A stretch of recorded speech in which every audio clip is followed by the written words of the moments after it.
Welcome to Don't Whistle at Night podcast, where Navajo legends echo in the shadows. Darren and Dawn will guide you through the sacred fire of native storytelling, where the old stories breathe, the unknown walks among us, and voices, long hidden, rise to be heard. And remember, don't whistle at night.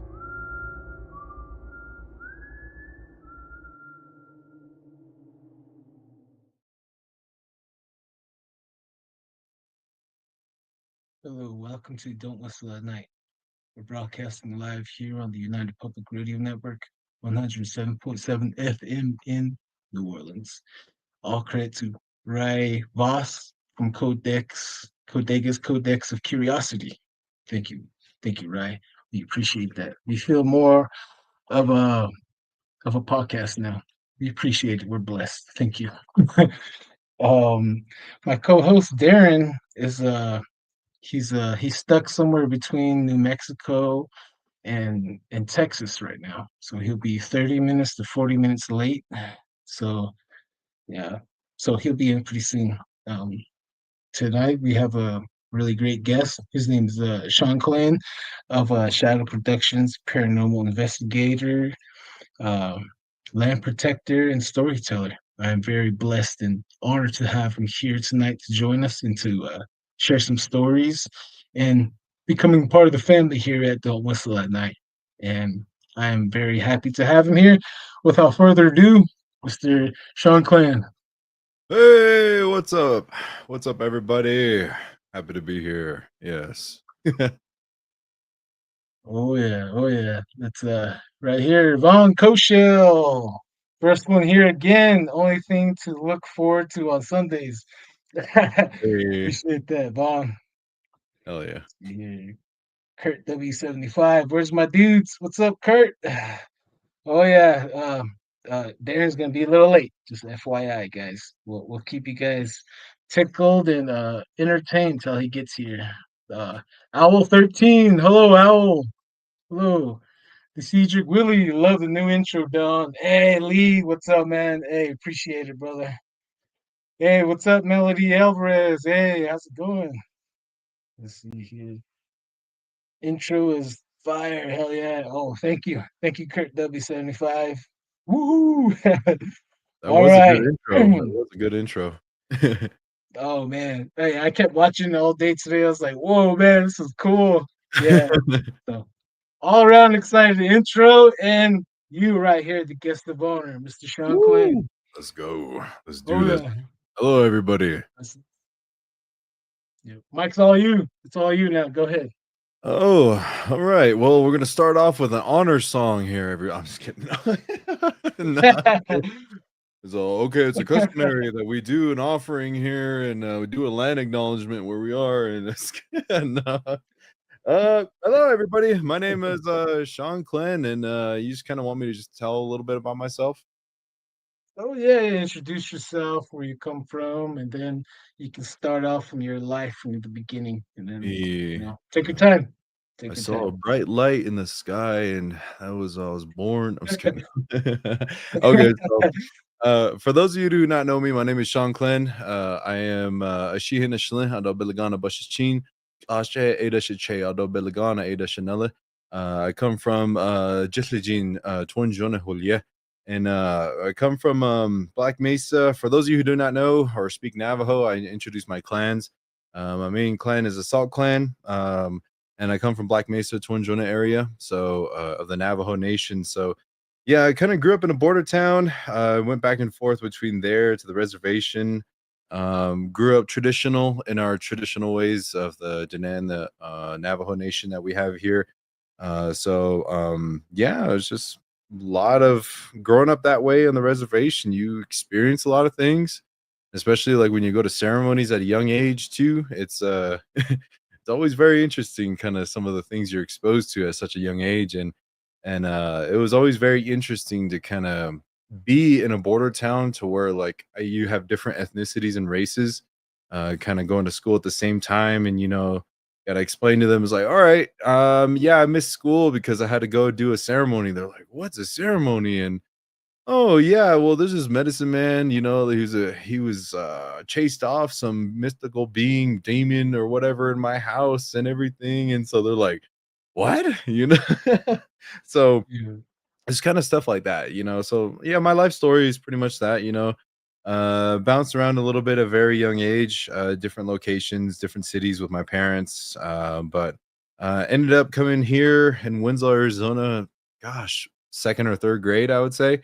And then yeah, just stayed here ever since I graduated high school. Yeah, and then just went back and forth between the res whenever there were ceremonies or anything like that. And yeah, pretty much, at a certain point, I have a lot of siblings in my family, so my older brother became a medicine man, Hatathi in our tribe, and, he specialized in going, I guess, going against the dark. They call those the Hashkes ceremonies or ghost busting ceremonies.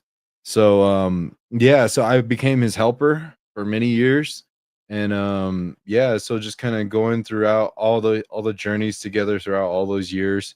Ended up making a YouTube channel, Shanclen Shadow Productions, kind of telling stories about my experiences, things I've seen over the years, and just trying to build a community to where a lot of people can kind of come together and share stories from different nations, different countries, and just a lot of amazing stuff like that. And try to bring light to the world that there's a spiritual side to a lot of things out there. And, yeah, I can became pretty popular with my, Truth of Skinwalkers video because I kinda got sick and tired of seeing people use the term skinwalker on their cat or their dog? So Yeah. yeah, so pretty much, yeah, like, I told people because like, in all those Hishkesh ceremonies and everything that we done, of course, we're gonna deal with a lot of skinwalkers, and you don't even have to be traditional to, be exposed to skinwalkers on the Navajo res, and so yeah, so pretty much wanted to set the record straight, tell some stories of my experiences and everything with them, and yeah, just kind of took off from there. And yeah, I'm pretty blessed to where I'm at now with my YouTube channel. So gonna be doing some did started doing paranormal investigations too. That was one of the main things that I was like, okay, grew up watching, a lot of these Hollywood TV shows and really feel like they're missing a lot of spiritual interactions because they just don't know how to interact with spirits really.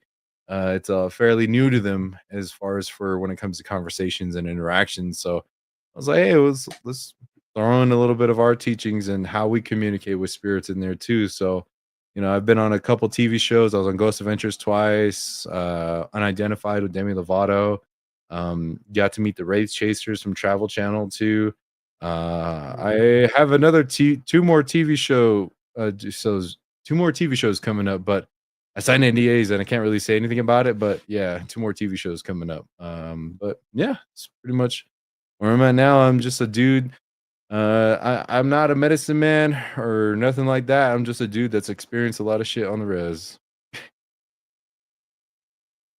No, I'm just kidding. Let's go over here, right here. I'm just Yeah, kidding. man, let's get the cedar out. Let's That's what's put up. some cedar right here for this one. Oh yeah, yeah. Let's get the cedar ash over here.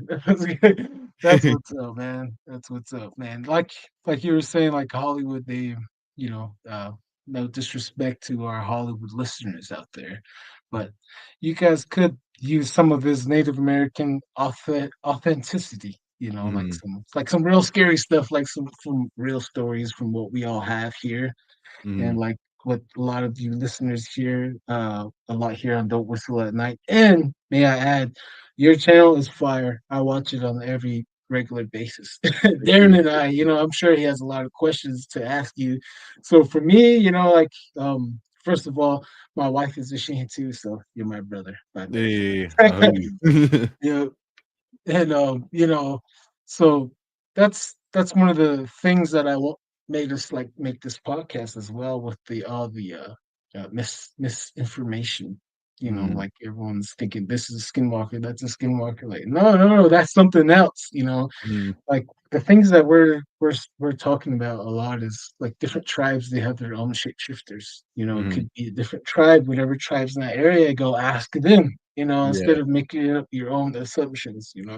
Mm, Ask the original people that were there first. That'd be the first move. yeah. It goes uh, into a lot of like the interactions of with his spirits, because if you know their name and you know exactly who they are, like they'll be like, okay, this person actually took the time to get to know my name. And they're like, or otherwise, like you call them a wrong name, they're like, Psh, forget this guy. He doesn't even know my name. I'm not gonna talk to him. Oh yeah. It's all about humility first off. Mm, Like it's always an honor hearing another guest's story. yeah. I think I'm guilty of being quiet too much because I'm just like a little kid listening again. Like, oh yeah, I forgot my host. I forgot. All right, what questions? That's why we like these lives. They can help ask questions. Yes. And Kurt W75, Sean Clinton, Dad. Nice to meet you, sir. Thank you for your time and information tonight. Oh Oh, yeah, nice to meet you. likewise. Yep. Kurt W75. You can go to YouTube and look up Shadow Productions. He has a Mm, lot of good things over there. A lot of good information that needs to be taken in and passed along mm, for your safety. Because there's things that you can't see out there, and they're real. There's things that you don't know out there and that we don't know yet, but we're here on this journey with everyone. Information like Mr. Sean Clem here. He mm. can definitely, answer any questions you guys got. Throw any questions you got, please. And Yeah. let's see here. Kurt Coyote, Crazy Coyote 1313, mother-in-law hooked me with some mutton stew. Hey, you lucky guy, I know rubbing it in. I'm all hungry over here. I know, same Send us here. a bowl, send us a Mr. bowl. Oh yeah, for real. What's up, Mr. Curly? Janine Weaver. Hello, guys. Yep. Let's see here. Sean Clan. I think I've seen him on Paranormal Files. Oh, yeah, Thumbs up. yeah. Nice smile. Yeah. Oh, that's good. I'm gonna have to check that out now. Yeah, that was a Paranormal Files. it was a really cool collab I did with Colin. He just hit me up, and then, he has his own kind of paranormal channel too. He does a lot of crime and, real world, like, a lot of present day paranormal stuff, so he's a really cool dude. I met him over in, Superstition Mountains, did an interview with him, so yeah, shout out to Colin, he's a cool dude. Oh yeah, shout out. Definitely gotta check that out. Kurt W75. Yes, spread the truth and not false BS. Doesn't get us anywhere. Actually, it sets us back. Oh yeah, Ooh. definitely. Um, Maria Augustine. Good evening, Maria. Good evening. See here, BCast sitting here eating popcorn with ash all over my face. Let's go. Spare Hey, me, hey, Nay. pass the jar, I need some too, let's get some here.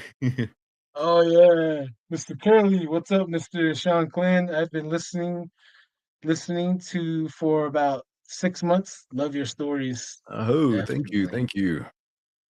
All Yo. right. Oh yeah. We looks like we caught up with the comment section, and you can take us back to your very first beginning, like your chronicles of Sean Clan here live. Alright. Well, like okay, so hang on, let me get my mind going here. I feel like Yeah. SpongeBob going through the filing cabinet of all my memories and stuff like that. So, Oh yeah. yeah, I Let's get like, back in Nam. back in no, I'm gonna just start getting all PTSD. If you see me spaced out, just take it over from there. Just kidding. We're off into the Watch my six. Watch my distance. six. No, it's good. Yeah, so I've experienced a lot of paranormal stuff in my life. It's when it comes to like going to ceremonies and stuff like that, you sometimes, you see things, you experience things, because from what I was told, Hatathlis and medicine people, whenever they do these ceremonies, what they call in the English tongue is they thin the veil to where the spiritual world and the physical worlds kind of combine like that, to where medicinal people, Hatathlis, can be able to speak with spirits. And When it comes to that, it's growing up as a little kid, before my brother became a Hatathli, whenever we were dealing with something, we would call upon a medicine man to come bless the house, bless us and everything. And when it comes to that, it goes to one of my videos that I talked about is I kind of grew up in a haunted house and being able to I'm not at the time I wasn't gifted at all. And from what I was told from a long time ago is that children are very open when it comes to seeing spiritual beings and deities like that. It's I guess the theory how it goes is that they're still a little bit closer to creator from when they were born. When they're born, they're very pure. They're like a descendant of creator himself. And so kind of as they grow older, they kind of lose that connection with the creator. Not so much as like lose a connection with the creator, but like as far as for seeing stuff spiritually and everything, they start to gradually lose that as they grow older.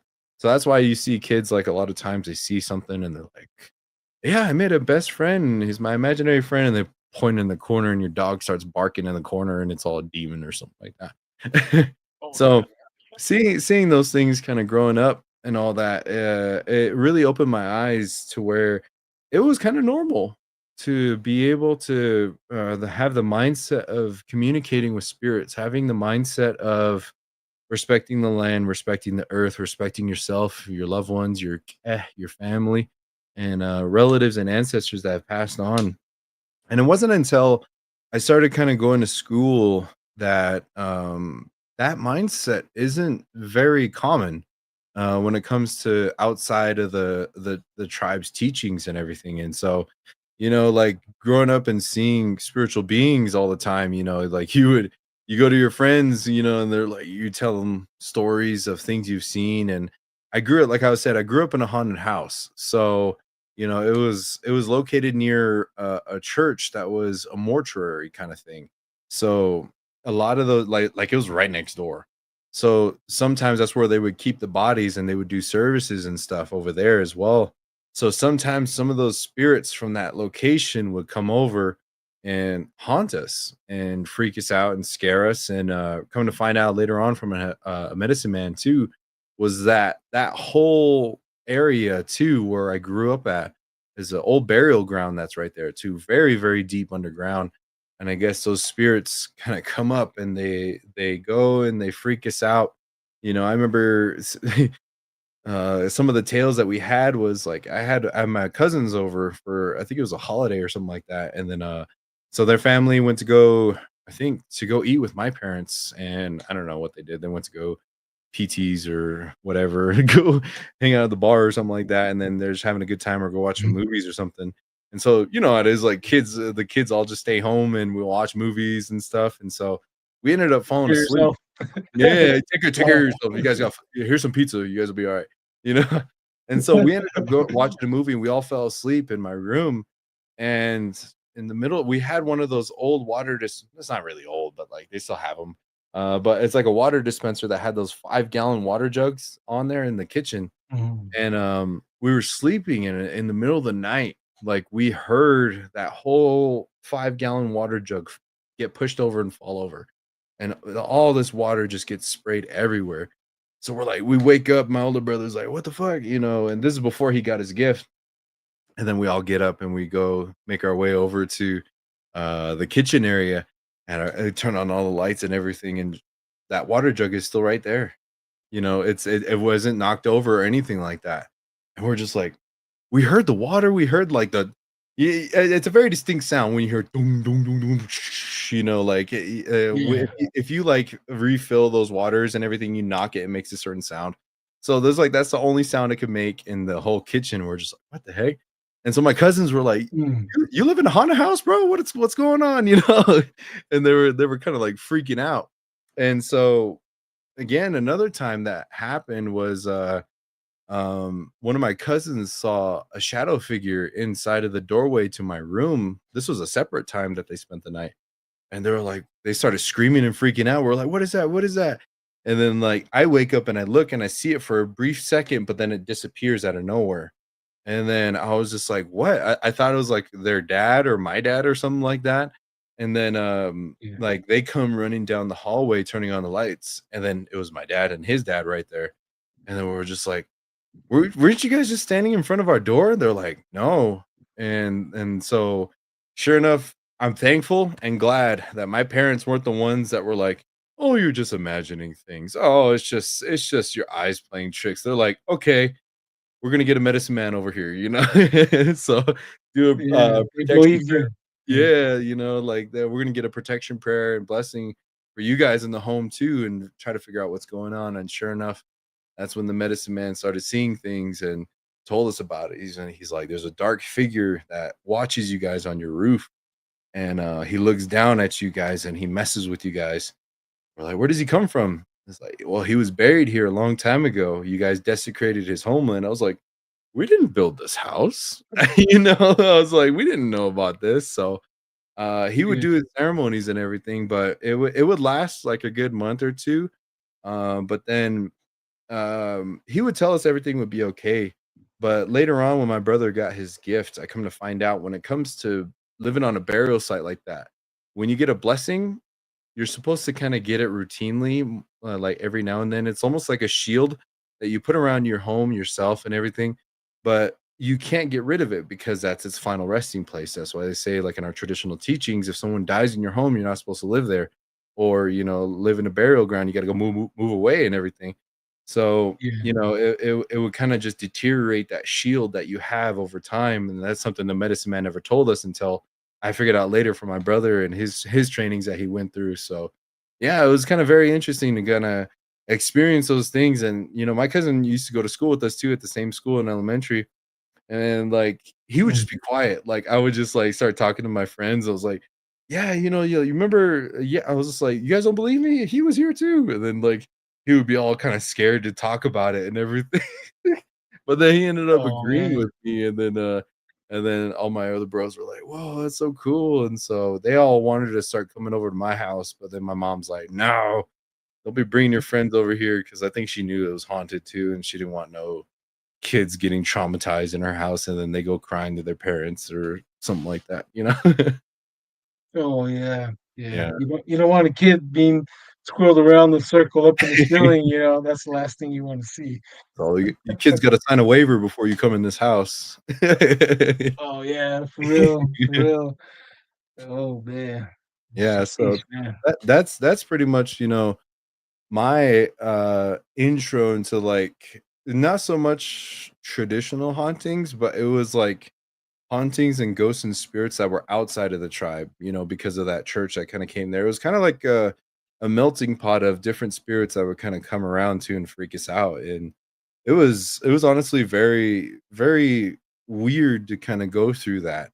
I remember another Mhm. time that we were playing hide and seek with my siblings, and yeah, I remember like I found my sister in the laundry room, and so I was like, "Hey, I found you." She's all buried herself underneath all the clothes. And I found her, and she comes walking out of the room, and she's standing in the doorway of the room. And then I was like, okay, cool. I looked this way down the hallway, and then I looked down the other hallway. And as I kind of turned my head and looked this way, I see her, but there's an old Bilagana man standing behind her. And he was kind of just like really like white haired and everything. And I was just like, I did like a double take real quick, and he was gone. And then she was like, what? And I was just like, I didn't want to freak her out. I didn't want to tell her. I was just like, nothing, nothing, come on. And sure enough, that's when I told my mom about it. And then so sure enough, that's when they called medicine man again. It's like, all right, it's time for us to get another blessing for the house and stuff like that. Oh yeah. Just like what Rod says, huh? Put up your barriers. Hmm. Oh man. For the listeners out there, the non-native listeners out there, how would you put up your barriers, and what links would you do? What steps would you do to set protection up for yourself and for your household? For my home, when it comes to spiritual beings, today what I do is I make ceremonial ash. And so like you kind of make a fire, you give offering to the fire. I made a whole video on how that's made and everything, but in a sense, you make a fire, you pray to it because that fire is your protection, it's your warmth, it cooks your food. Fire to us in our tribe is very, very powerful. It has a lot of teachings that go with it too. And so the whole process of a whole solid piece of wood turning and being burned and going into the spirit world too is another thing too. It breaks down into like a powdered ash, white ash. And so you pray to it. You ask it for protection. You ask it for all these things, pretty much what you want it to be done, why it was made, all these things that kind of go through your mind. Like you kind of let your heart speak for you, speak out your heart to it. And when it's done, they say that when the if it's done correctly, then the ash inside of the fire is all pure white. And so once it cools down, you collect some of that, put it in a jar, and then you can put those on your doors, above your doors and windows, like a little tiny mark above it. You start on the east side and you go clockwise around your home, all windows and doors that kind of lead outside. And then yeah, and then I do a couple other things, but I don't want to say, just because if there's some dark things listening out there, they're gonna be like, "Oh, I know how to get through that," you know? Um, Oh but yeah. yeah, but pretty much, like that aspect right there of just the ash right there, it goes back. Ash and fire has been here on this earth since the beginning, before humans were even here. So if a lot of our teachings and protections that we have are ancient when it comes to that. So it comes to the very, very beginnings of protections on this earth. And so you use that ash right there. Then if you have nightmares repeatedly, you can put some of that on your forehead, your chest, and then your back too, and then you'll sleep good. And then also some other things too. I use, if ever I feel something weird or negative in my home, I burn some cedar or sweetgrass.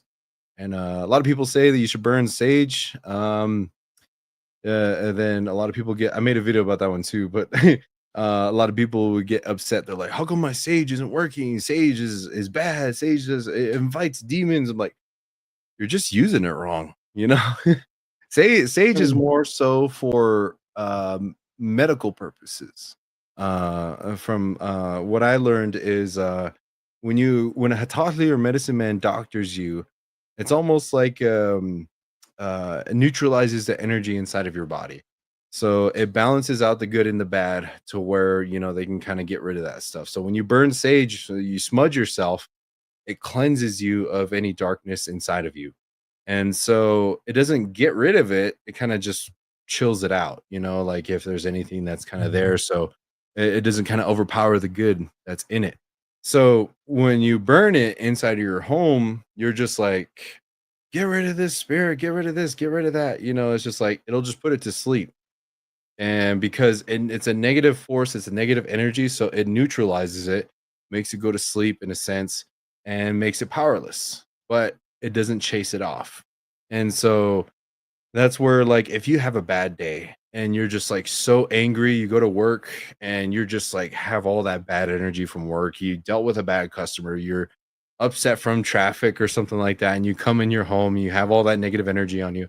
So when you smudge, you get sage and you kind of burn it, then you bless yourself with it, and it chills you out all that negative energy, so it doesn't go inside of your home, it doesn't go into your family members and stuff like that. And then it can be used for doctoring like that as well. So but when it comes to sweetgrass and cedar, it does the same thing, but it's a little bit more pure to where it can actually harm the spirits itself too. And so I like burning and having that smudge and the smoke in the house. If there's ever anything in the spirit inside of the home, you go clockwise around the home, starting from the east, going to the south, west, and north, and back to the east again. I like smoke because it goes into every single nook and cranny. The smell of it, the energy of it goes into everything in your home. So if there's evil that's inside of your home and you try burning it, it has nowhere to hide. So it almost suffocates. It can't breathe because it's burning them. So then they have to end up leaving. Then that's when you put the ash on your doors and windows to make sure it doesn't come back inside. Yeah. So awesome. My aunt's house out in Mesa. I remember it would get really bad poltergeist, and we would see a little Hispanic kid running around, like around 5 years old to 6 years old. And I remember when it would get really bad, she would burn, I think it was juniper.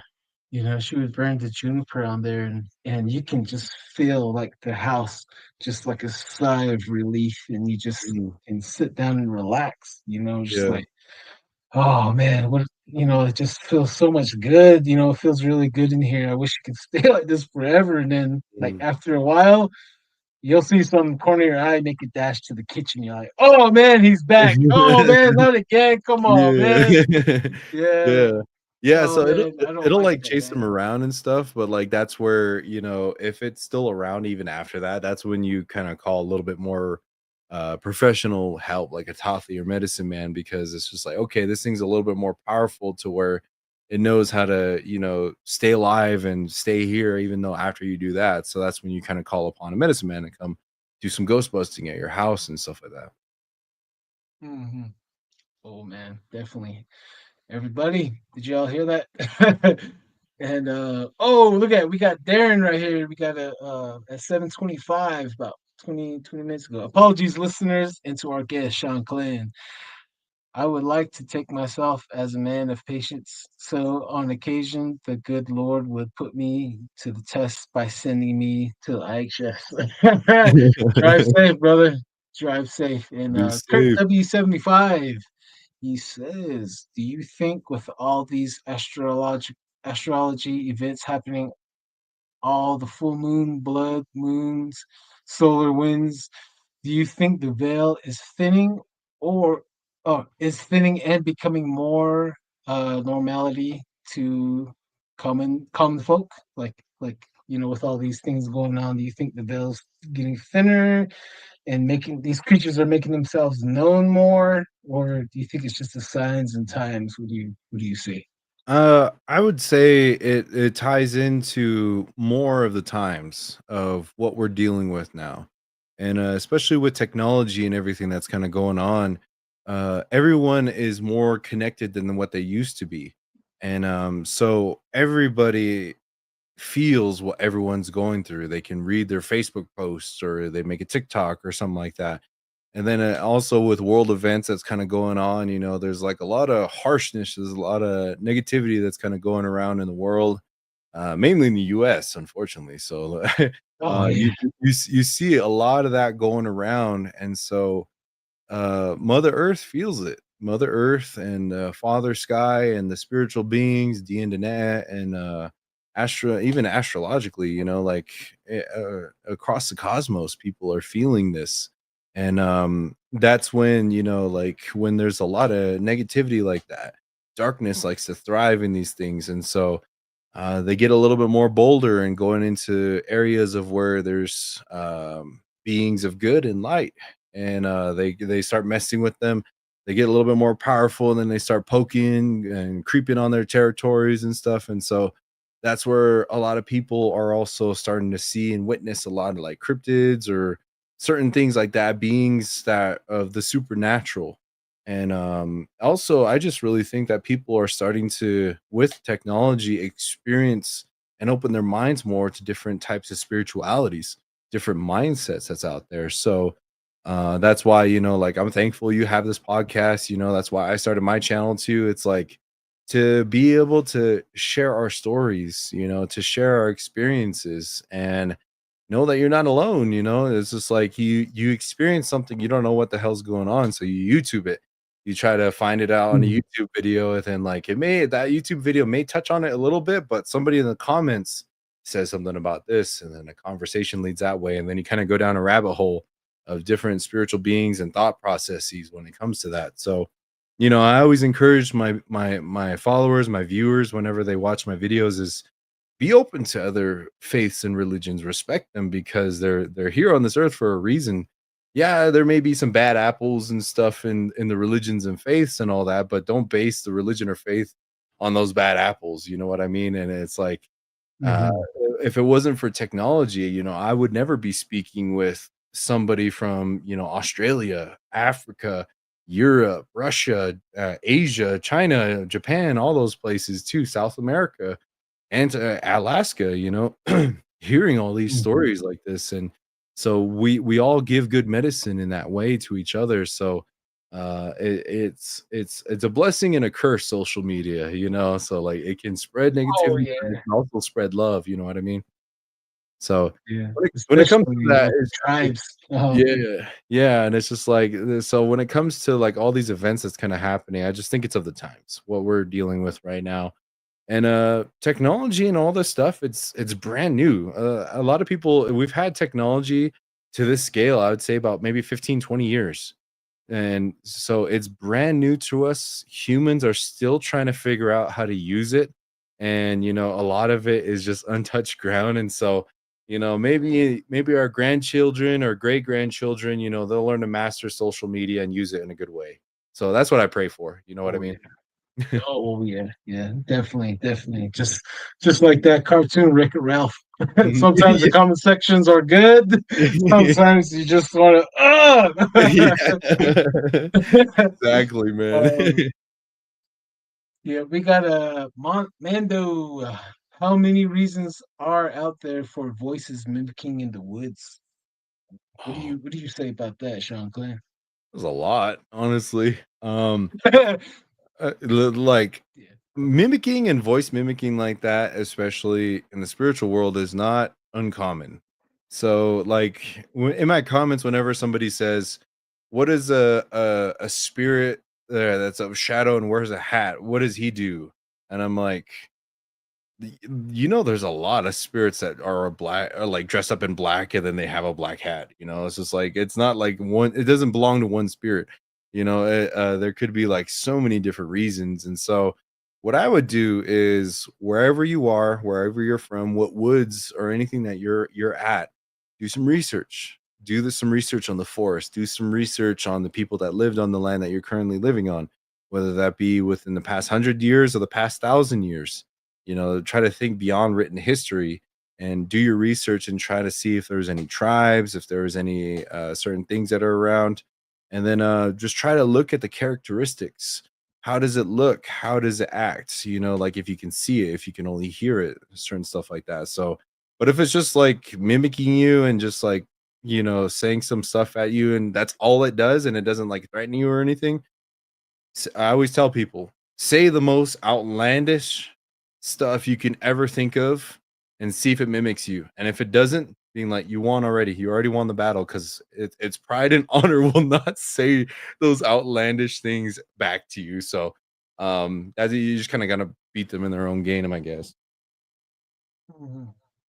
And then, like, if rocks, pebbles start getting thrown at you, it could be Sasquatch. And if if that's going on, make sure you talk to yourself.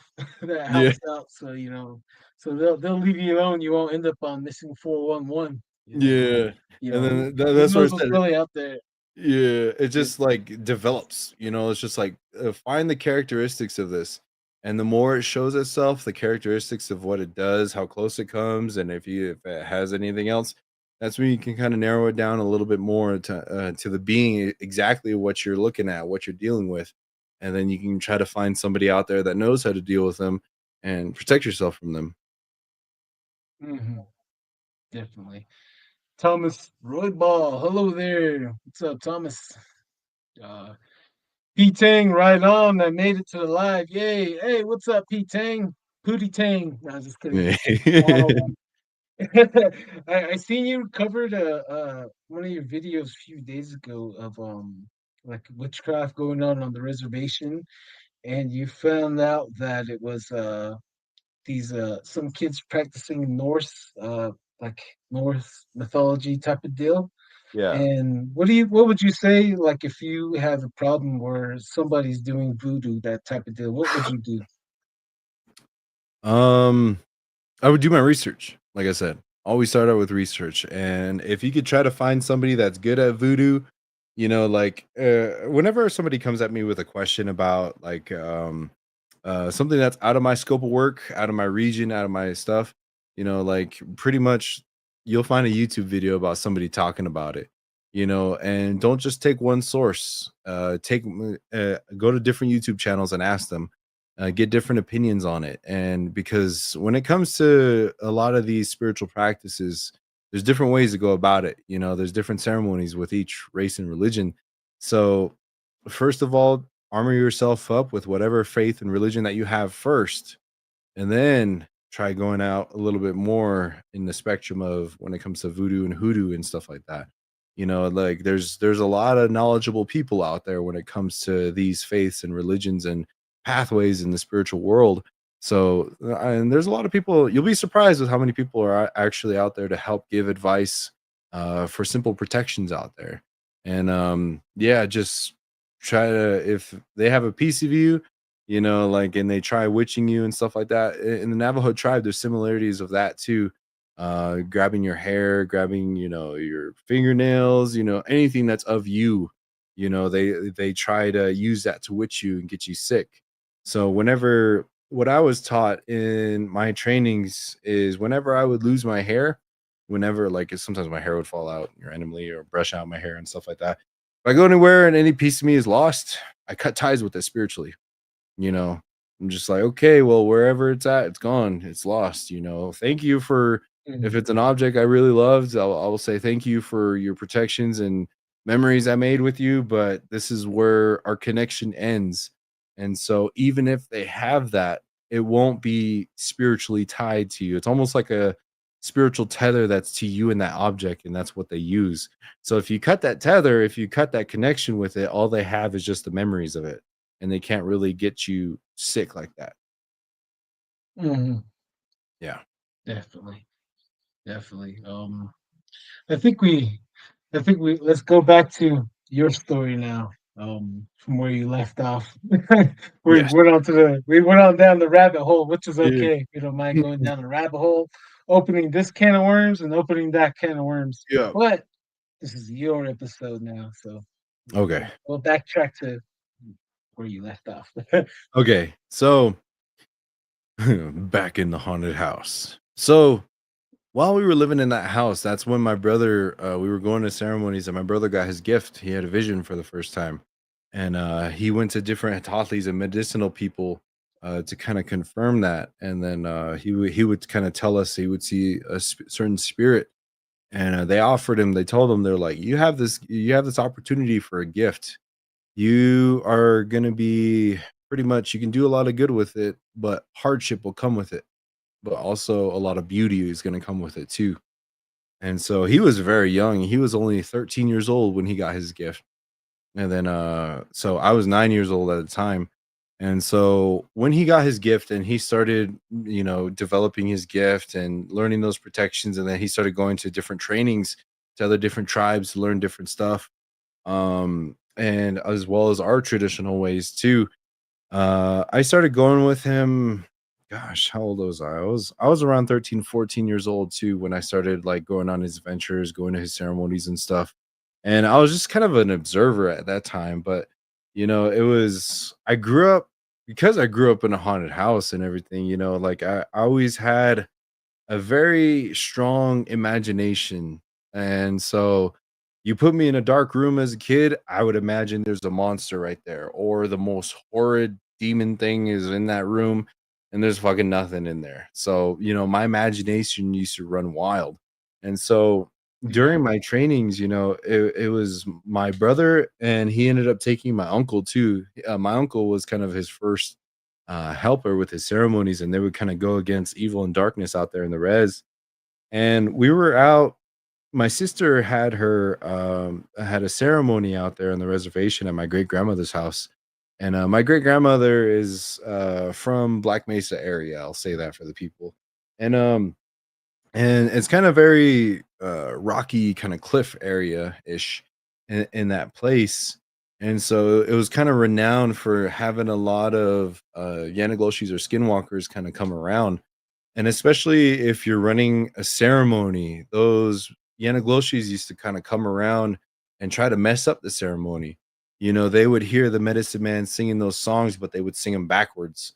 And so, in hopes that the patient gets sick or gets affected in some sort of shape or form when it comes to that. And so, we were pretty much the ones that were security, making sure that they don't mess with anything during the ceremony. And I was very, very young. I got my first knife, and then I was all young and excited. I was just like, all right, let's do this. Let me go with you guys. And sure enough, when they started showing up in the cliffs nearby, you can kind of hear their whistles. You can kind of see their crystals twinkle in the night. And so they were coming closer. And my brother, I was just like, "Let's go, let me go, let me go." And my uncle and my brother said, "No, you're too young, like you don't know what you're doing yet." And I was just like, "But I really want to go." I was just like so excited, like I grew up watching Lord of the Rings. I grew up watching, like all these other movies, Chief like, Warrior. yeah. So I was just like, Antonio Banderas. yeah. Sorry, sorry. I was excited, like I was all thinking like I wanted to really help out, but then that's when they told me no, you're not ready. And so I was sitting in the truck, I was crying, because like I really wanted to help. I really wanted to assist and help my brother and my uncle because their cause, what they were doing was really good. Like I wanted to protect my sister too. And they're like, "No, you stay here and you look after the family while we go do this." And he came back, and then my mom, I guess, talked to him. Is like, "Talk to your little brother and explain to him more uh, of why he couldn't go." So my brother came and got me, and there's kind of a little hill that on the backside of the house that led down into a valley, and it goes up to another hill right there. And so he says, "Look out toward that hillside over there." And then there's some red lights. And he's like, "You see those red lights over there?" He's like, "Those are the Anagloshi skinwalkers. Would you, if I told you to go out there by yourself and face them, would you?"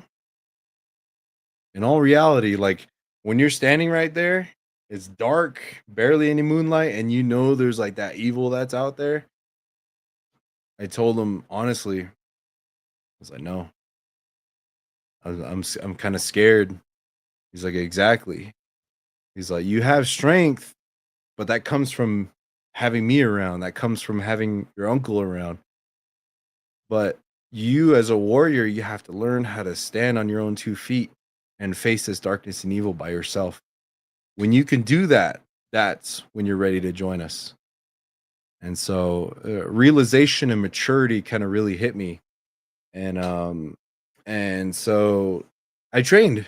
I got stronger. I'm 6'5", so I was always kind of pretty tall growing up, but I was really lanky. I never really had any muscle or anything like that. And so I trained. I was just like, okay, well, if we're gonna go ahead and do this, I need to be physically ready for this.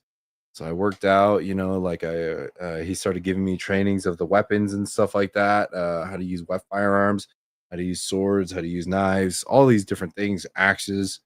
And sure enough, a couple years went by and I was finally ready. There was a couple times in those trainings to where I didn't fully go with him on a kind of like a blessing or going against evil ceremony.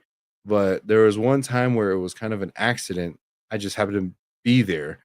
We were visiting my great grandmother's old homestead up in the mountains in Black Mesa. And when we were leaving, there was an old sheep corral that's there. And in that sheep corral, for those of you who don't know, sheep corrals up there, they used to be built with tree branches as the posts. And they used to kind of have metal barbed wire that went across it. So it was really, really old. And so we would drive up there pretty frequently. And we noticed something different this time is one of the sheep corral posts had a metal can on top of it.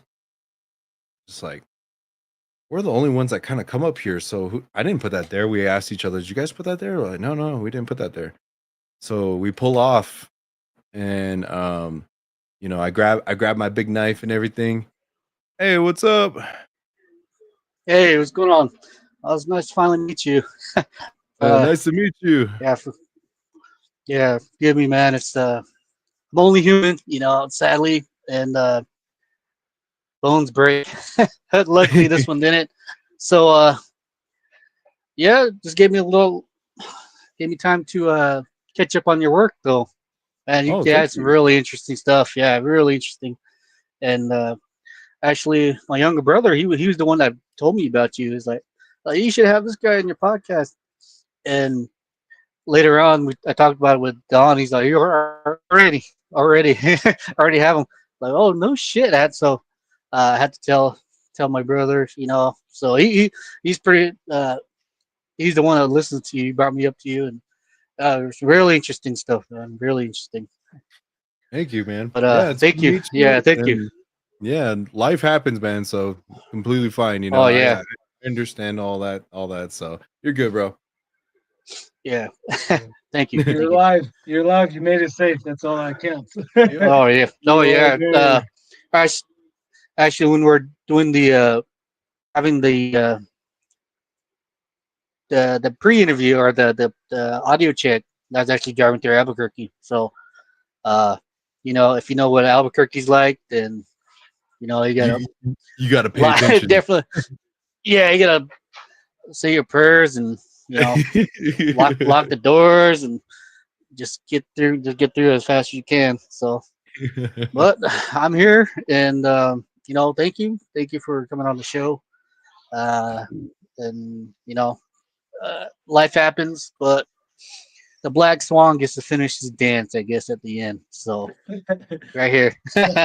Oh. Yeah. Well, he's so far he's been leading us to his story, his origin story before he became a superhero that he is right now. Man. God, just kidding.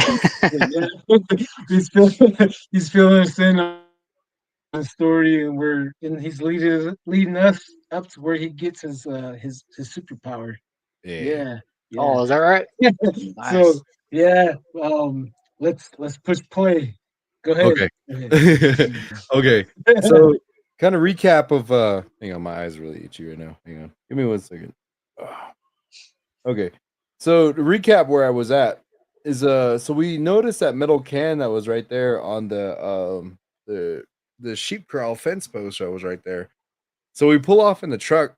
It was my brother and my uncle. And so like at the time I just had a little machete and then a knife with me too. So we always kind of carried that around wherever we went just to be safe. Because you never know out there. It's so remote, so couldn't use it for something. And so they were like, all right, let's check it out. And I was like, I look at them, I was just like, am I coming too? And then they're like, hop out the truck, let's go. And I was like, yeah, like I was like, all my training, let's do this, like I'm finally ready, let's do this. And it was broad daylight too. So it was like around maybe 1 o'clock in the afternoon. And so we start making our way over there, and we were just checking up on my grandma's place, making sure no one broke in or stole anything like that. So we start making our way over there, and we get to the sheep corral, and then we take off the can, we kind of just throw it, and we were just like, that's what my brother and my uncle told me. They're like, all right, let's check the area, let's see if there's anything around, because normally like that, when you see something like that, it's a marker for any of these things that kind of run around at night. And so we were walking, and I stumble upon a giant hole in the ground. And this hole in the ground, I would say, is about 3 to 5 feet in diameter. And it goes down about like 6 or 7 feet into the ground. And I was just like, what the fuck? What is this? And I call my brother and my uncle. And then they kind of look in there. And then they're like, all right, keep looking around. And sure enough, about like 20 yards east of there was another hole that was right there. And we keep going in that direction, and then there's more holes that kind of lead up into a hillside that's right there. And so I was like, okay, so what is this right here? So once we looked around the area, we made sure there's nothing around, broad daylight, so you're probably not going to really see too much as far as for evil being around. And so we go back to one of the bigger holes that's there, and I ask him, I was like, what's this? And then so they tell me that these holes that are right here, he had a flashlight, and it was like pitch dark when you look down into the hole. And the hole led into a tunnel to the next hole that went into the along the path of the valley right there. And I was like, what's this? And they're like, these right here are Yanagloshi tunnels. These are Yeni tunnels that they use to kind of traverse the land. There's a bunch of them everywhere, but it looks like this one's abandoned. And they were like, but they didn't tell me it was abandoned. They knew, but they kind of wanted to freak me out. They were like, "Go in there." I was like, "What?" You know, first time, going on a thing. I was just like, they're like, "Go in there and see what you see." I was like, "All right," like I wanted to be here. I wanted to be a part of this. Screw fear. Let's do this.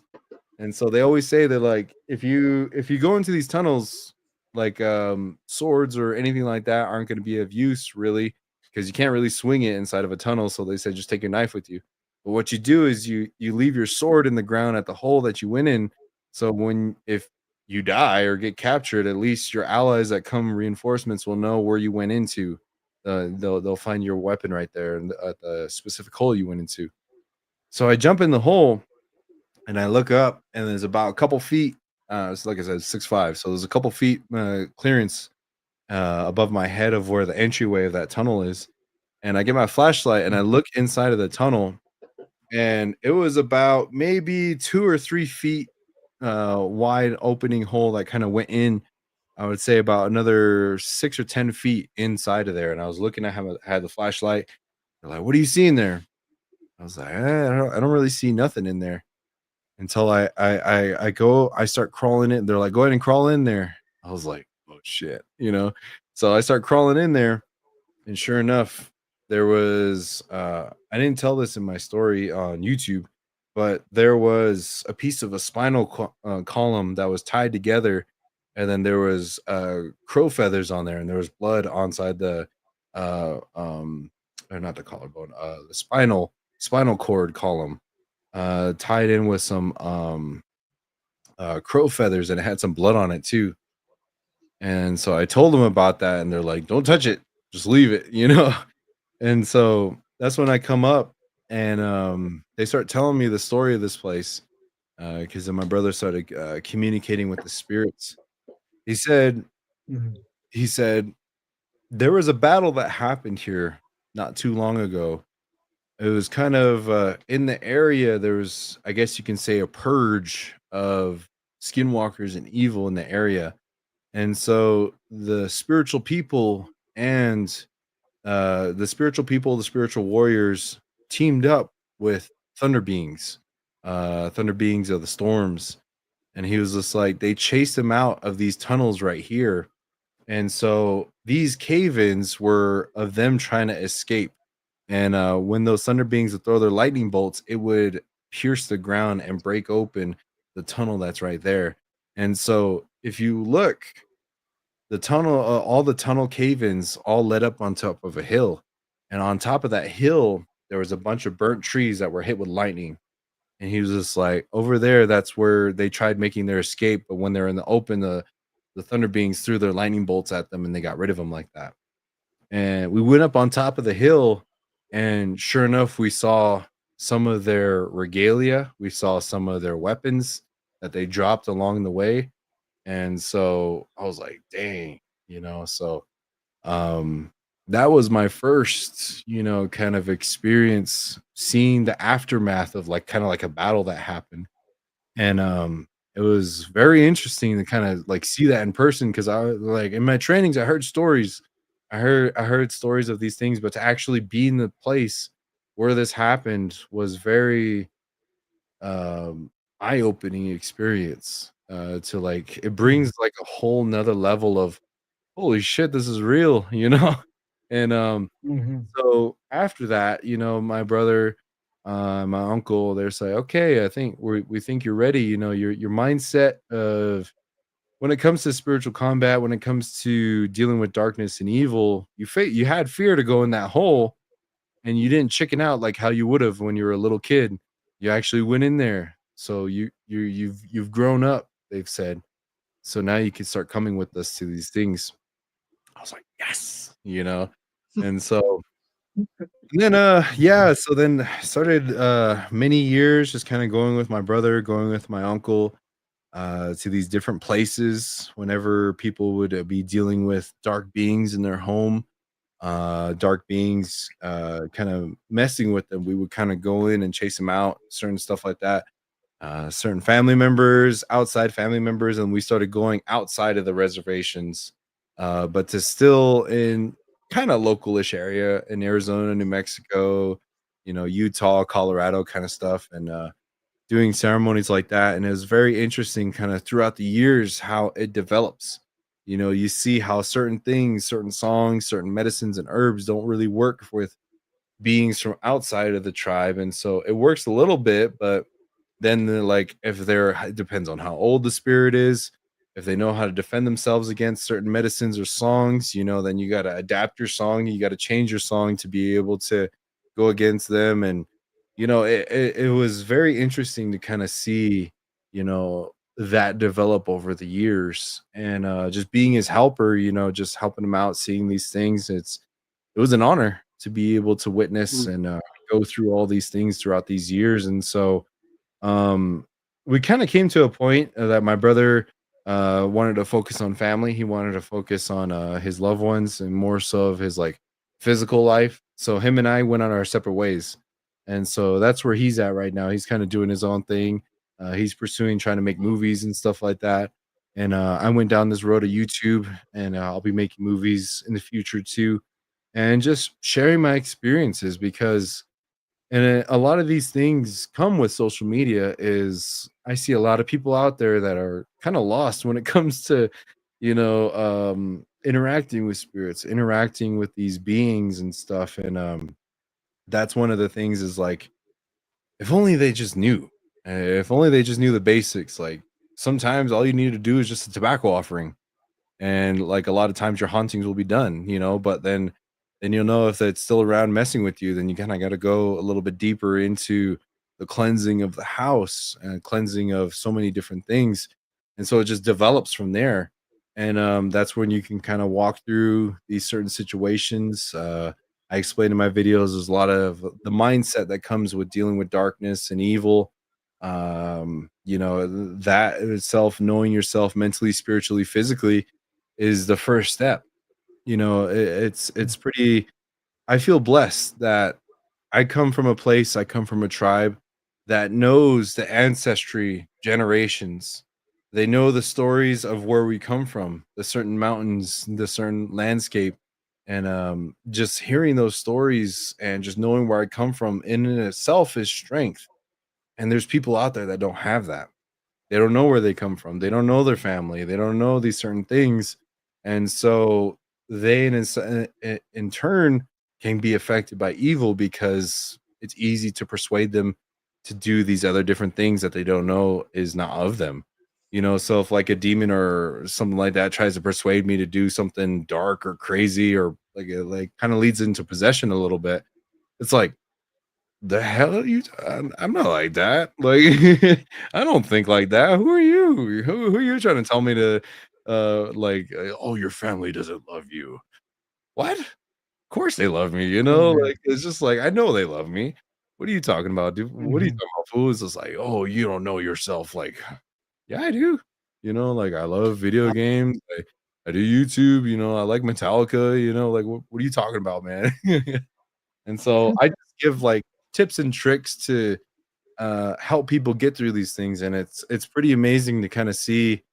I get messages, I get emails from people that say, like, I made Ash from the Ash video that you made. Your mindset and your videos and everything that you said have helped me through a hard time dealing with these beings at my house.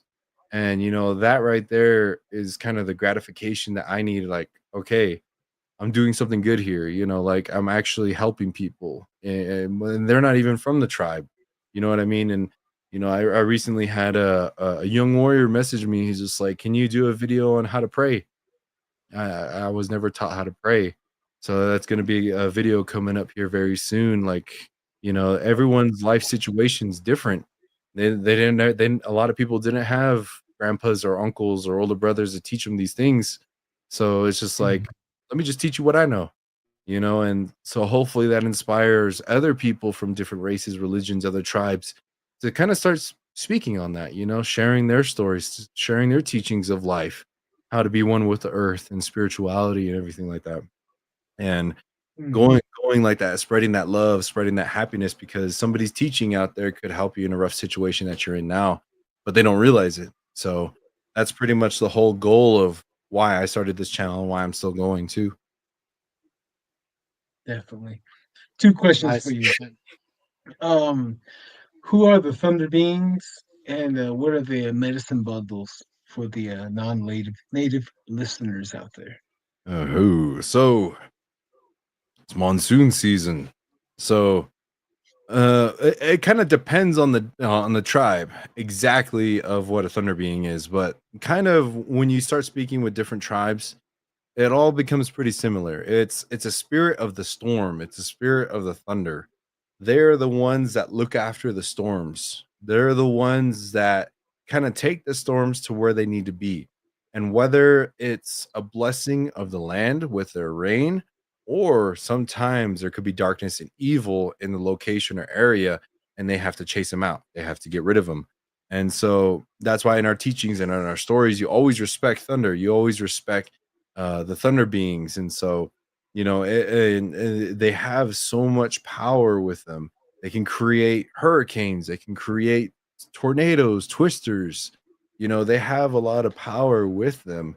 And so you always have to respect it whenever a storm comes. And y'all know, growing up in this area, it's very dry. So we love when it rains. We love the smell of the wet dirt. And so when that comes around, you just feel blessed, and you say thank you to the thunder beings for bringing upon these storms. There's male thunder beings, the female thunder beings, female rain, male rain. There's even goes into the traditional stories of animals that were hit with lightning. There we have certain songs, ceremonies with the lightning, respecting, not using or touching light wood or any object that's hit by lightning, using it for ceremonies and stuff. But there are, come to find out, there are some lightning ceremonies that you can use that wood for, but very few people kind of know of that. So that's why general rule, kind of just don't touch it. So there's a lot of power with these beings, and they've been here since the beginning of this earth. They know the stories, they've seen everything. And so if you pray to them, give them offering, like good things will happen. And so yeah, that's pretty much what a thunder being is. And so don't fuck with them, you know. um so yeah, and then when it comes to medicine bundles, when it comes to those holy objects, I won't go into full detail like exactly how they're made.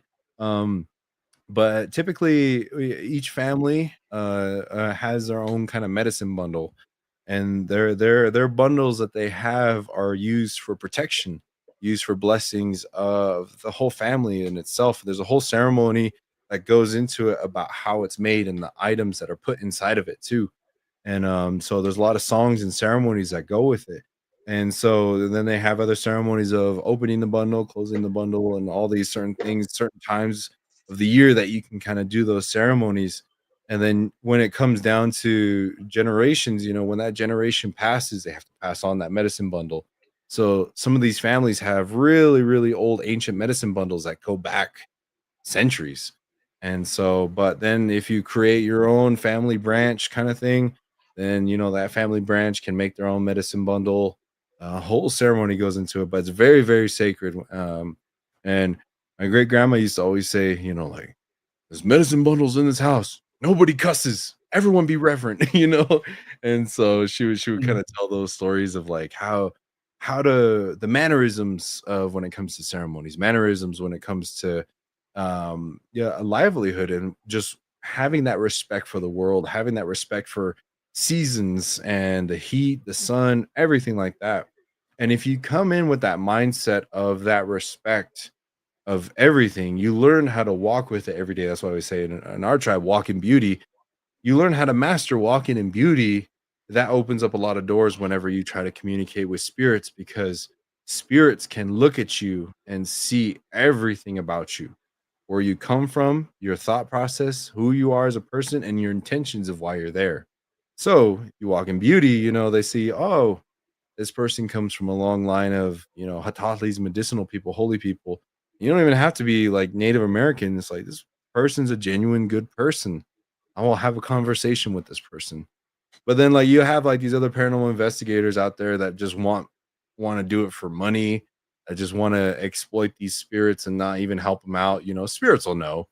They'll be like, Screw these guys," And so, like, when we started doing paranormal investigations, it was interesting to hear different paranormal teams experience. And when they investigate with us, they're like, when you guys get on location, you guys, things are already starting to happen before you guys are even set up.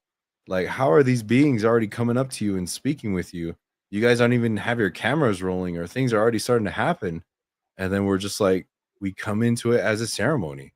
And so a lot of people, they like, we would post on TikTok, and then we hear a lot of people from our tribe. They're like, yeah, Bahad said you guys aren't supposed to be doing this. Like, you guys aren't supposed to be doing. Didn't your grandparents ever teach you nothing? And it's just like, first off, you don't even know who the fuck we are.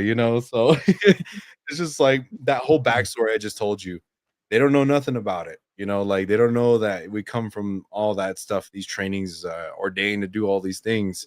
And, but it's just because of their perspective, they've never heard of it. But it's like, dude, there's been ghost busting ceremonies for centuries. And it's just like, I'm sorry you don't know about it. But, whenever we go investigate to these places, we go into it as a ceremony. Like, we were doing all these ghost busting ceremonies and stuff like that. And so we go into every location to help spirits. And so even we go to places outside of the reservation. And so hearing these spirits, because that's one thing that always bothered me whenever I would watch these paranormal investigation TV shows, is they would capture that spirit saying, "Help me, I'm stuck." And they would be like, "That's amazing. Oh my God." They would freak out. "Oh my God." They flip over tables and just run around the room and everything like that. And then they would move on. They never did anything about it, and that always hurt my heart whenever I saw that. I'm just like, dude, like, you just had a spirit ask you to help them and you did nothing, you know? And so that's where the main push for us to start doing paranormal investigations is like, let's show them how we do it with respect, and we actually help. And yeah, there are some dark things in some of these places that were keeping these souls captive. You can go into a place and, like, no offense to anybody, but you can be like, you can go to the creator now. You are free. And then they'd be like, all right, they're free. But then the spirits is still right there. And they're like, I wish I could go, but I got chains on my wrists from this demon that's holding me back right here. you know? And then they're just kind of not there in their gift to be able to see that detail of it. And so we would do a whole ceremony to be able to release these spirits and chase off these evil dark things that were in these places. And what sucked and bugged me the most is some of these locations you go to, they tell you no cleansings. They say no burning sage. They say you can't help the spirits. And because that makes them money. I was just gonna say that too. Well, Like, they it's more want it. like a They want it there Yeah. still. Yeah. use financial gain off these suffering of people. That's the same thing with Don and myself. When we started talking, like, what, like, how do we go about this? Like, man, we can't look at this as a financial gain. Like, how do you like making money off of someone else's torment? Like, that's such a that's such a bad freaking way to look at this paranormal stuff. And Yeah. yeah, like that's totally just bad. That's just totally bad. Just totally disrespectful for the listener and for yourself. So Yeah. right now it's a total bummer. But Mhm. hey, it is what it is what it is, and it has to be done a certain way. Yeah. So what we would do is we would a lot of places they would say they don't understand it. So they would be like, no, they would say no mass cleansings. We would be like, okay, no mass cleansings. Let's do it. So we would so in our trainings and everything, we learned how to kill demon spirits. We learned how to kill them off. And so we're just like, especially in one place, it was called the Washoe Club in Virginia City, Nevada. And in this place, they told us we can't kill or get rid of the demon that's in this location. And so we're like, fuck, me all gun ho. Like my brother always called me trigger happy and everything when it came to getting rid of these things. And so at this location, one of our dearest friends, Pataya, he is a Billigana guy, but he grew up with us.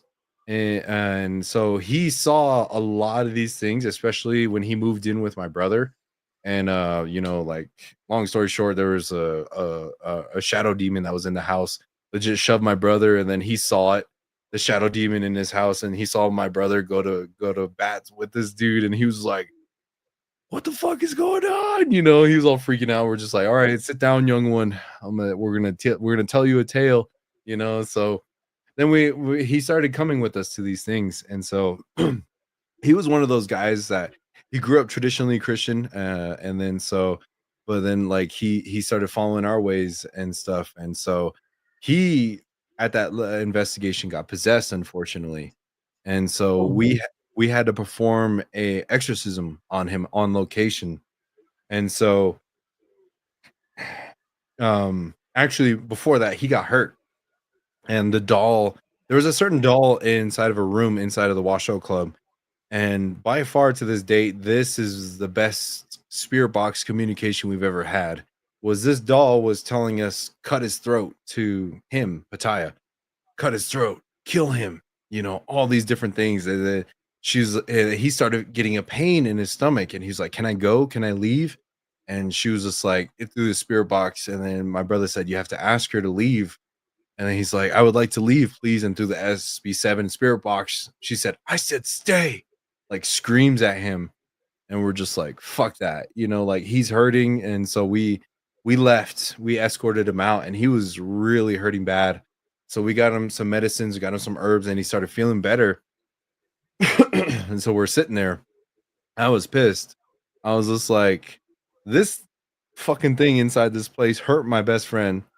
And like our brother in arms right here, screw that, I'm gonna go in there and kill it. My brother's like, "No, you're not supposed to." And I was just like, I took a hit my cigarette, and I was just like, "Well, we can't kill it, but we can wound it, break its legs or something, for fucking with us and everything." And so yeah, so it really speaks volume of Pataya's character, because normally if somebody deals with something like that, they're just like, "Fuck that, I'm not going back in there." He was like, "Fuck that, I'm going back in there and I'm facing this thing." So we end up going back in there. He gets possessed again, or not again, but he gets possessed and he passes out. And so he goes into like a spiritual battle with that thing. We have to do an exorcism. And when my brother is performing the exorcism on him, there's like a door slamming next door, or right next to us, to that room. We told one of our other brothers that was there, like, open the door.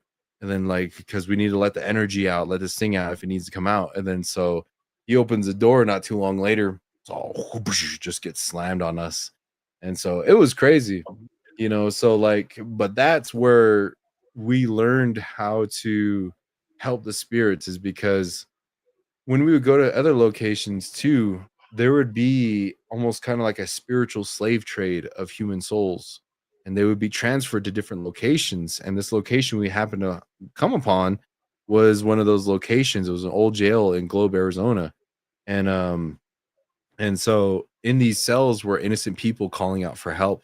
And there was a really powerful demon that was inside of there that was saying, "Fuck that, you guys aren't messing with our stuff." And we're just like, "All right, rules say we can't get rid of you, but we'll banish you and kick you out for now." And so we kicked out the demon that was inside of there, and we got all those innocent spirits out, and we ran a ceremony and sent them on their way to the next world. And so then we let back the demon, and he was pissed at us. He's just like, "You guys lost me so much profit and all this other stuff." And we're just like, "Fuck you." It's just like, this is what we're here for. And it was almost like a loophole in like the owner's contract. Shanclen, might have to. I like the the cuss words, but we try to keep it censored here a bit. Yeah. So I like the expression. I like it has a lot of attitude with it. So Yeah. you get the feeling, you get the emotion, but Yeah. got kids here, so. My bad, my bad. But yeah, you know, I've actually been to that jail cell. I actually worked right there in uh, the mines, and also Mhm. in San Carlos. And you know, there's a Yeah. bunch of weird stuff like these shadow beings that you talk about. Uh, Mm. I talk about this in a couple of the other episodes. These shadow beings. We my brother, he had an apartment that right across from the railroad track next to that drift in. You've probably Yeah. been there. That little bar. Yeah, right across from there. And uh, we see these shadow beings. You know, they always just poke their head out. You know, like what the heck's that? First, we Yeah. all thought we were going crazy. You know, like, and then eventually one of us spoke up, and like everybody just kind of hit each other like, you too, like, you know. And this is one of the things that I always liked about starting this podcast is, you know, it only takes one person to speak up, you know, to get the audience going. And the Mm. same thing with this podcast is, you know, me speaking up even in my area. um, Mm. we started speaking about the stuff with this paranormal stuff, and then all of a sudden someone's like, "Hey, you know, I that had that stuff happen to me too. You know, it's good to hear that. You know, I'm not crazy. You know, Yeah. or yeah, I see the same stuff. I'm going through the same thing, and you know, it's the whole thing of this podcast is to help. You know, to help Mhm. help the people that don't know what to go through or they think they're crazy.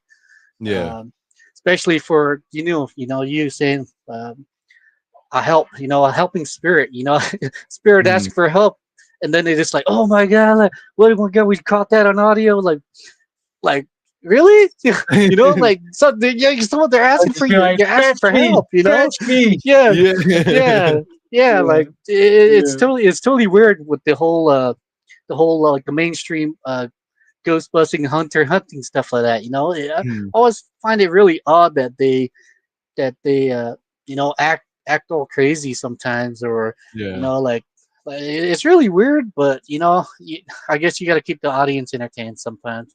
Yeah. So but Mhm. as for you, yeah, Yeah. your stuff, I watched the Apache Death Cave right when Oh yeah. the podcast started going. I was watching that, and I was like, Yeah. holy shit, like, these guys are pretty, like, these guys are legit. There's a lot of stuff, a lot of EVP, and, you know, it had a good history with it. You know, even these spirits were, you know, they were talking Navajo, you know, some were even Mhm. talking Apache. Like, you know what, you know, I have my own ideas on how to go about this, you know, especially with this Yeah. language barrier, you know, the whole Mm. spiritual world, spiritual side. Is there a language barrier in between them? You know, I always wondered this. And Mm. when stuff like when we get our feet on the ground, I have my own ways of, you know, I want to try, you know, like, let's see uh, how this spiritual world really works and how they interact with you know, with solid objects. Because currently, you know, even my own house, you know, there's stuff going on in the Mm. inside, the outside, and I have videos of these, you know, stuff moving, lights in the trees, orbs, UFOs, you know, Bigfoot, uh, you know, all these weird witchy stuff that happen around this area where I'm at, and you know, Yeah. it always makes you wonder, um, like why, you know, and it only takes someone to open their voice to talk about it, and you know, Mm. try to understand a bit more of this whole spiritual realm that we kind of coexist with. But Mm. you know, for everybody listening, you know, look up his YouTube, like, share, subscribe. Same with Don't Whistle at Night. This is how you can support uh, and share, you know, share the love with us both. And uh, you know, it's really good. It's really good. You Mhm. know, like he has Oh some yeah. really useful information. You know, really useful information on his YouTube. You know, and you know, I Yeah. did see you on Um. that ghost hunter stuff too. Like a long time ago, and I heard about it, Yeah. and I was like, man, his name sounds familiar. Like, then my Yeah. brother brought it up again, and then I seen the YouTube thing about you and the whole paranormal ghost. I think it was like Ghost Hunter. I think it was the Baggins. I think Oh, Ghost Bagginses. Adventures? Yeah. Yeah, yeah, man. Kudos though. Kudos. Yeah, it was cool because like I was on there twice and then the first time was in Wickenburg, Arizona. It was Mm, Vulture City. It was an yeah. old ghost mining town that was over there, and I was actually after that became a tour guide over there, because it was a lot more of the think beyond written history, because a lot of people when they do the research on these places, um, it only goes so far back, but when it comes to like native history of the location and stuff, you're never gonna find that in history books and or anything like that. So that's where you Right. go talk to the tribes and stuff like that. And so that place was very haunted from a lot of different events that happened there before that town was even founded. And so became a tour guide, and so we ended up doing an investigation, and then Ghost Adventures saw it. They were actually coming in a couple weeks, and then the owner of the location, that was like one of our, I believe, one of our first major investigations we did, and the owner of that place was just kind of amazed by what we do and how we're going about it and stuff. And so he was like, yeah, Ghost Adventures is going to be coming, so I'll send crank out a video, the episode, and I'll send it over to them, and so if they like it, they'll have you guys on. And so that's where it began, as far as for trying to teach the history before that town was actually there, kind of go beyond written history, go beyond like Mm, a home may be haunted, but what made it haunted? Like, did somebody pass away What there? happened on the land? Like, or was there like an old battle that happened here before this town was even founded? Were there ceremonies that were done here? Like so many different things could actually happen and go beyond even before human beings were actually here too. And so that we did that episode, and then they reached out again, and then they're like, "Hey, you want to? We're going to Utah, and so you want to come out?" And I guess his family's dealing with a lot of skinwalker stuff, and I was like, "Sure, yeah." So I went out there, and the first time we met them, we didn't really get a lot of one-on-one talk or anything like that. But when I went there the second time, we were waiting for dinner after we were done shooting. So I was there for about good 2-3 hours. And so like I know there's drama and stuff when it comes to like TV show people and stuff like that. But these guys, in my experience that I had with them, they treated me with a lot of respect. And like they weren't kind of up like compared to other celebrities I've met, these guys were cool. Like they were just like willing to talk and share ideas and stuff like just kind of like how we're talking now. Like we mm, were having conversations like that. I was having conversations with Zach, Aaron, Billy, Jay. And so when I was talking with Jay, though, he's kind of the one that does a lot of the symbols. He does like kind of his own protection ceremonies during some episodes too, as well. And I introduced to him, well, you should give tobacco offering whenever you're done with these locations, and thank the spirits. But in a sense, when you give these tobacco offerings, people always ask us like, "You guys ever have stuff that follow you home?" I'm like, "No." They're like, "How do you do it?" And so we're just like, "Well, just like with a ceremony, you always have to close it." And so how we close it is we give tobacco offering in front of the location. We talk with the spirits. We're just like, we tell them, thank you for your interaction, thank you for your stories. Even if there's a dark demon standing in front of us, we're giving them a tobacco offering, because when you do that, you're in a sense making a contract with those beings. You're just like, so how you word it is you tell them, thank you for your interactions and your stories that you have shared with us and our team. But this is where we draw the line in the sand. This is your home. This is where you choose to be. We offer you this tobacco in exchange that you do not follow us home, that you do not attach yourselves to us mentally, physically, spiritually, to any of our members here, to our equipment, to our vehicles. And then it kind of just builds from there. And you say, we offer you this tobacco in exchange for these terms. And so you give them that tobacco. And so it's good that way. Nothing ever followed us home. And until one time I messed up the prayer. I said, I instead of saying in exchange, I said, I offer I offer you this tobacco so you don't follow me home. And so because I said so, it wasn't specific enough. And so the being I was talking to found the loophole. He's just like, okay, he wasn't specific with it, so I'm gonna follow this dude home. And so he ended up messing me up pretty bad on the drive back. And then my brother met me, had to do like a little exorcism ceremony on me too. And then he was just like, Oh, how'd you word your prayer? I told him exactly how it's just like, you messed it up. And so I learned a hard lesson that day for sure. But Oh yeah, yeah. it's always very because some of these beings and things that you experience and see, they're thousands of years old. You know, they've been here for a long time. And kind of going back to the language thing, people always ask me, they're like, how are these people, or how do these spirits know the English language? I'm like, well, it's a tourist spot, so there's a lot of people that stop by that are speaking English, and pretty sure if you're in a building for several hundred years, you kind of learn to pick up on a couple languages, you know? Mm. Yeah. Yeah. Well, my hat's off to you, Shanclen, you and the team. Godspeed, Godspeed, and let me catch up with the viewers here. We got a lot of comments building up right now. Cool. 1 second, Darren. Hang on, let's catch up here. Uh, Thomas Royball. I'm the one that had experience. I'm the one that had a 5-day experience with a skinwalker in Alamosa, Colorado. Ooh. I was on What Lurks Beneath. Oh man, really? Hey. We would like to hear that. We would like to hear that. Let's see here. Okay, Thomas Royball. Blanket Mountain, Colorado, and Fort Garland is the east mountain of the Four Corners Sacred Mountain. Yes, sir. It sure is. It Mm. sure is. Mr. Curly, Shanclen, what's the story behind the sword? uh, Yes.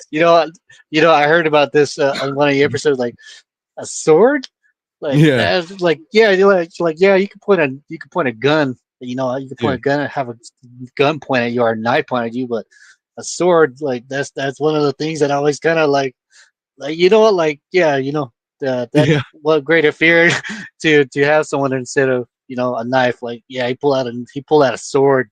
Like Yeah. like no shit, like damn. Yeah. So it's actually very interesting when it comes into that. So when my brother was on his trainings, it goes more outside of the Navajo Nation. It's kind of more of an intertribal thing. And so when his mentors were teaching him, he stood in front of, what he told me is he stood in front of a table, and on this table there was a bunch of weapons on there. They're like, choose one you want to specialize in.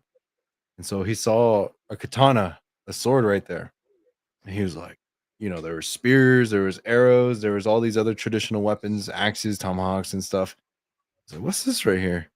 Why do you guys have this? And he's just like, interesting story behind that one. And so then they brought up somebody from one of the California tribes, one of those chiefs over there. He says, we have ancient cave drawings on some of our cliffs and our caves on the east or the west coast in California. And we were visited hundreds of years ago by what we call beetle warriors. They came from the sea, and these beetle warriors wore armor from the top of their head to the bottom of their feet, and they had a crown that looked like a beetle. And they said that they had blades of the crescent moon. So they had those like it almost looked like a katana. That's what how they worded it, crescent moon blades. And they traded it with some of the tribes over there. And so that's how it came to be that, it may not 100% be a katana. It could be like from Japan, Korea, China, but crescent blades like that, were kind of a thing back in Asian cultures. And so this was before Columbus, and they were telling us how stories of how they found this land and they traded with us even before then, and then they went on their way after they were done. And unfortunately, they never came back, they said. And so, but they have cave drawings of their interactions with the beetle warriors and stuff that came from the sea. So that's like the story of, the katana, why we use that. And it was just like, it's sharp, it's durable, and I could use an axe and stuff like that, but that thing's heavy. You're gonna get tired after a little while you swinging that thing around. And so, Yeah. like I said, it's also a fear factor, like how you said too. It's like you see a dude coming at you with a katana on the res, and you're just like, whoa. Right. Mhm. I like that. I like that Definitely. though. Kind of reminds you. Was that story of Cujo? The little Mm, anime with the guy who he was a beetle. Like he was a yeah. samurai. He was a beetle. So Mm, even I heard you mention Demon Slayer too. I think one of your episodes. So I got to watch that. Watch the new one. yeah. Now I gotta wait. wait so long for the next one again. So Yeah. yeah, I mean that's really unique. That's a really unique history on it, and like you said, it's the unwritten history. Most of the Native Americans, it's unwritten. It's not written. Everything's just verbal communication. Passed Hmm. down for a long time. So Yeah. that's pretty. That is really good. That's really good. Yeah. Ooh. Let's continue with the comment section before we're winding down time. We definitely need a plan for part two. Heck yeah. Kurt W75. Oh yeah, for real. Please hit the like button, subscribe, share, hit the bell so you can get the notifications when these guys go live. And remember, hashtag don't whistle at night and Shadow Productions. Don't forget to subscribe to this young man Mm, right here. Some good information, yep. some hot information out there for you guys out there that's battling the dark ones out there. Pete Ooh. Tang, it is pretty creepy when the shadow walkers come around. The room gets heavy and the pressure gets to be too much, especially when you have a group of them walking around against you. It's crazy. Oh man, what do you say about that, Sean? You need to start burning some sweetgrass and cedar and getting those things out of there and taking back your home. Oh yeah, definitely, definitely. Kim Sanchez, hey, what's up? And Owl 13, I heard poach sage won't work. Oh, patch sage won't work. Oh, interesting. And let's see here. Gustavo Cordoba, shalom from Venezuela. Hey, Ooh. Hey, nice for you shalom. guys to join us. Yep, God bless. P Tang, I think he says this is great advice. I will remember that and safeguard myself. Yeah, definitely, P Tang. Mm, Let's see here. Oh yeah, he says, "Hi Don, hi Shanclen." Oh yeah, Hello. Jojo, love from Rhode Island. Found your channel a few days ago. I have had too many weird encounters myself that corroborate with your stories. What would be a good time to be alive? Well, what a great time to be alive. I never thought I would see the orbs. Hmm. Oh man, I got chased so by an orb one time. What do you say about the orbs, Sean Clem? What are they? Well, when you record and you ghost hunt and you have night vision, could be dust or could be a spirit. But for me, it's kind of how the spirit chooses to show itself to you. And sometimes, it may take too much energy for them to manifest into a whole thing. So you just see their energy spirit. That's kind of what goes into a spirit ball orb kind of thing. So yeah, I've definitely seen a lot of Mhm. those too. And it's being chased one. I can't imagine what that felt like. Oh man, it was late, and that's the last thing I've ever expected to see coming off the mesa and coming. I was like, wait, what's that coming around? Oh nope, I'm out of here. Yeah. I'm out of here. It got too weird. Pete Tang, I have noticed the bell is spinning from midnight to 3 a.m. ish. Oh yeah, definitely, most definitely. Let's see here. Let me see. There's a lot of chatter going on in the chat box, which is okay. The internet always. Oh, okay. Never mind. I think that's someone else's chat. Hey, Avery Tafoya. Evening, brothers. Hey, what's hey, up, what's going on? Avery? It's Uncle Avery right there. Congrats on your marriage, brother. And let's see here. Let me take this here. Sorry, give me a few minutes here. Me. Okay. So Darren, do you have any questions you have for Sean Glenn? Oh yes, but what's the idea of the handling purposes for these like cursed objects and stuff like that? What do you say if you have alleged? I heard you mention like a doll, like the conjuring dolls. Like one thing I was told is you don't touch them. Touch it with your bare hands. Everything Mm, you do that you suspect. You don't touch it with your hands, your yeah. skin.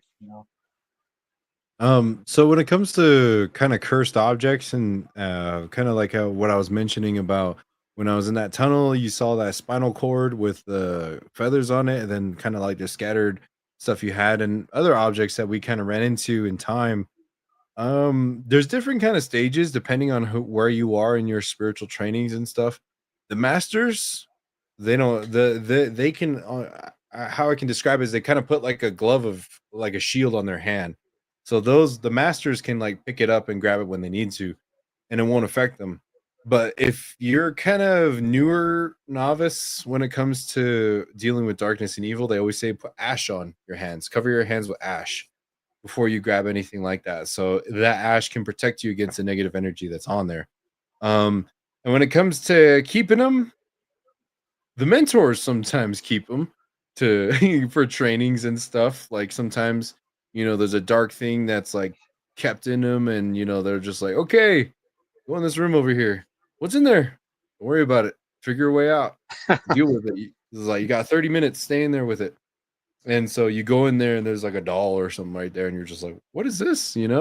And so Yeah. then it messes with you and stuff. But then there's other times that it's just like we don't want to deal with it. So there's in a sense almost like a spirit capture ceremony to where you if you watch like the Conjuring movies and stuff, that's always something that's kind of missing is like people always say that like oh we can't just banish it or it's better the demon is better safe in its object than being released into the world, and I'm just like why not get rid of it, you know and so I was just like our people know how to get rid of these things like permanently to where they don't come back, and it's like so that's pretty much the protocol is like you almost release the spirit from the object, but you also get rid of it. And yeah, you kind of capture it outside of the doll or whatever object you have too. So it just depends on what whoever gets it and they're like, okay, we're gonna use it for training, or we're just like, no, we're not gonna deal with it. Let's just get rid of it, kind of thing. Mm. Yeah, I had a one Um, man. He talked about mhm. him having kachina dolls, and Mm, these kachina dolls were moving around.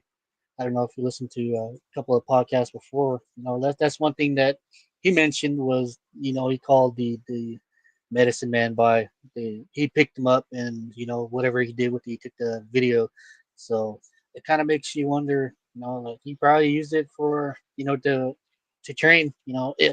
It's kind of amazing how uh, you know like how much sci-fi like fantasy. Uh, Artwork or like the whole sci-fi thing, like the manga, that makes you really wonder like how far from that is. You capture a mini like like a weaker spirit, and then you're like, here, fight with it, just like Yeah. what you said, deal with it, figure it Mhm. out. And Yeah. from there you'll start to get have a better understanding, like how you said your brother, he took you into the to way to get in the cave. It's Yeah. that I guess it's that whole breaking the spirit of fear off of you. Mm, Once you get older, you understand fear. And one thing I always heard, we weren't born with the spirit of fear on us. Power, love, and a sound mind. So at an essence, that fear is not part of human. It's not mm, humanity. It wasn't made for us. So even with Yeah. Don, he talks about the whole Star Wars. Even he Oh yeah. yeah, Yoda, he took Luke Skywalker. He said go in there. That there's some real dark energies. You have to fight it for yourself, and fight fear, fight your own fears. Your own worst fears, your own yeah. doubts. So uh, it's really interesting that you brought that up. Because it's once you know fear, you have a better strong foothold on yourself. Better to protect yourself, and even at a better sense is protect others. So Mm, you know you got to put yourself in a fighting stance as you would for your families, for your friends, even for your animals. yeah. Yeah. Shoot, I would jump. Um, I would jump in front of hey a car Darren, to save my dog. Comes down to it. Yeah. real. Hey Darren, let me finish reading out the comments. We're running low still. Hang on there. In James, good evening. Finally made it to the podcast. Hello, in James. Crazy Coyote 1313. Japanese have a ceremony everyday objects. They say everyday objects come to life and back spiritually 20 years after the owners throw them away. What? That is Hmm. a new one. I have never heard that one. That's crazy. The featured Willie. When I used to leave Tuba City and go on the road over Black Mesa to Pinon, I used to have weird feelings of being watched. Oh yeah. It was probably And me. he said watching him from the outhouse. I'm just kidding. Good view up there at the outhouse sometimes, man. The Cedric Willie. My dad also worked and slept in the houses they were building in Forest Lake and heard them walking on the houses. Oh, that is creepy. Pete Tang, my family lives on the north side of San Juan. Hey, which drives the res from the south. I was told many times that protects those across the river. Water is a deity that protects to a degree. You were saying that too. Waterways, the spirits and all that are Mm, very sensitive, just like us that live along the San Juan River. yeah. It's very strange, very strange. Hmm. Um, Tyson Lolito, how's it going, bro? Dropped in late. I'll watch it over when it's over. Please do. It's some good information. Mr. Curly, Sean Clem, you ever seen Bigfoot when you're out at night? One time, made a video about that. It was during a peyote ceremony over in Look at Your Guy Mountains. So went to go use the restroom with my older brother, and we saw giant eyes staring at us from the fire, like over to our side. It wasn't in front of us, but it was kind of like to the side of us, and saw giant eyes that were a lot bigger than a human, and it kind of smelled. And so we told them, the roadman inside of the peyote ceremony, and he told us we got a Bigfoot nearby. So yeah. Oh, that's awesome, man. Kurt W75 said, Darren, the fist is up.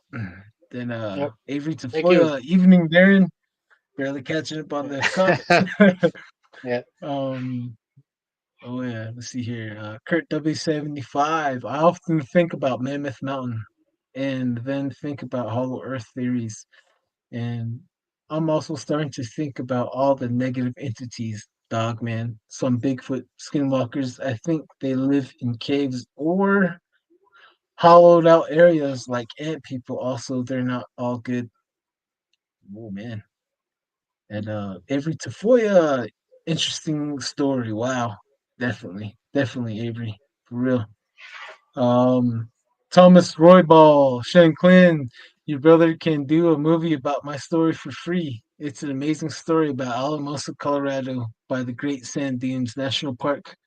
Ooh, Ooh, Hmm. you let me definitely know. gotta, you could definitely do that.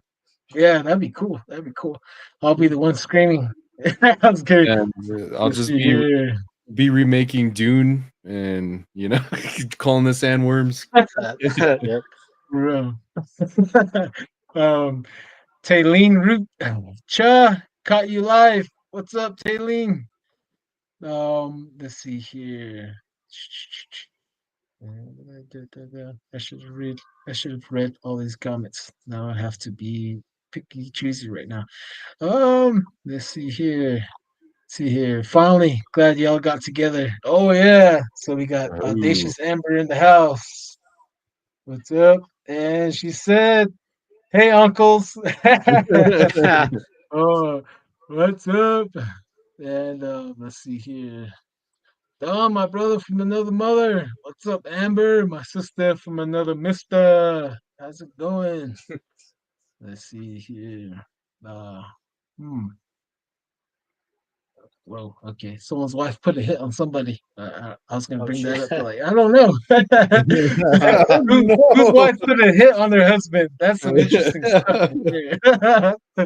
Oh, let's Oh see here. no. T. Hustine. I had two encounters. Paranormal asked for water strange. For sure, for sure. Both events happened before dusk. Oh man. All right. I think I'm gonna read. That's all from the comments right now. We are running low on time. Darren, is there any final questions you want to ask Mr. Sean Clem before we bring him back on for part two? Oh yeah. Well, what's your idea of these little people? It seems like they're all over all these Native American, even non-Native American land. They seem to be there, like these little Hmm. dwarves, or what do you call them? leprechauns, or it seems to be Yeah. all over the world. Well, uh, your idea and the whole medicine man side of these little people?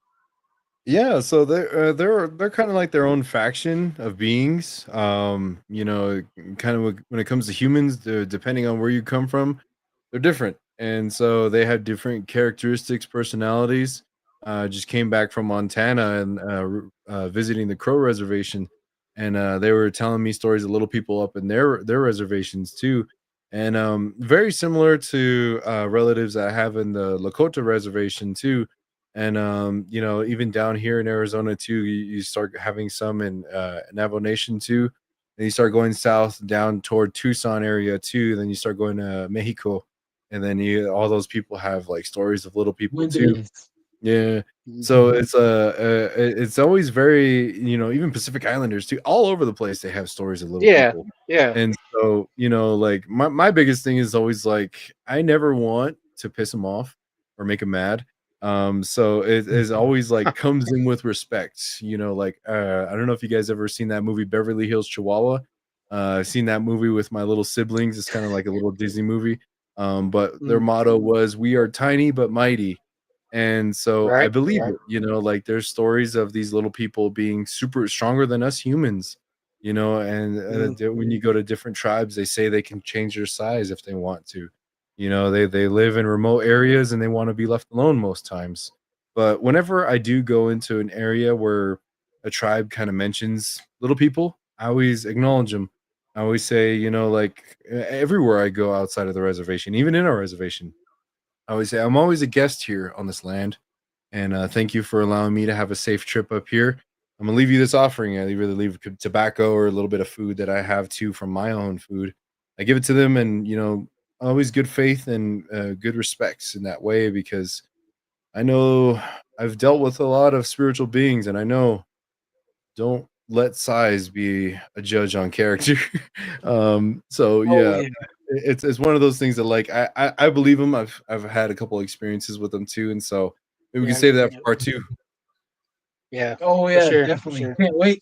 But Sean Clan, can you tell everyone where to find you? Yeah. So I have a YouTube channel, Shanclen Shadow Productions on YouTube. That's where you'll be able to find all my creepy stories. I take viewer submittal stories too, people that go through certain things, and I give my 2 cents on it, my opinions on things to help them out. Paranormal investigations on there as well, and I do have an Instagram at Clen_warrior_SSP. Clen Warrior SSP is my Instagram. And then I also have a second channel too. So if you want to see more so of a lighter side, I have like a yin and yang thing kind of going on. Shanclen Shadow Productions is a paranormal side. Shanclen Shadow Lodge is where I do vlogs. I do storytelling of our native people. I go on adventures, different tribes. Got some content coming up there from that Montana trip. And yeah, Instagram is Clen Warrior SSP. TikTok is Sean Clen SP. So yeah, you can find me pretty much also social medias. Yeah, just go follow me, and then if you guys like spooky stuff, and everybody who may be from my group or anything, and people here that's with these guys too, go follow Don't Whistle at Night podcast and these guys.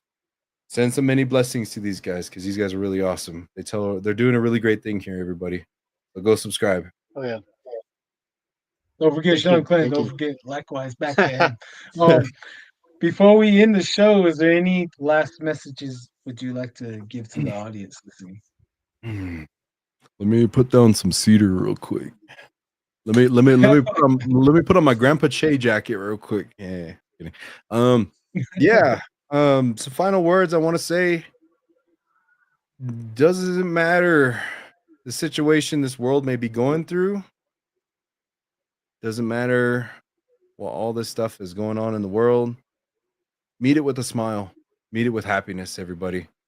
Try to find understanding and love each other and have that respect for not only each other as people, but also this Mother Earth, Father Sky, and the spiritual beings that still walk among us. If you walk with respect, your life will change forever. So have that love and respect for everybody. We're all human. We all make mistakes. If you're going through a hard time, I'm praying for you, and I hope you can get through it, because everybody has a purpose on this world, and I believe in you. Oh. Very good. Well said. said. Darren, you want to say later to everyone before I end the show? Laters. All right. You want to say last laters again, Shanclen and Darren, before I kick you guys out and close this? Thank you so much for having me on, you guys. This was really fun. Yep. Oh yeah, likewise. All It was right. a pleasure and an honor. Ahoo. All righty, guys. Ending the show today. Thank you for your time, Shanclen. Thank you again. Mhm. Thank you. All right. Thank you for tuning into Don't Whistle at Night. We've been broadcasting live here on the United Public Radio Network, 107.7 FM in New Orleans. Remember, guys, keep your eyes open out there. And remember, don't whistle at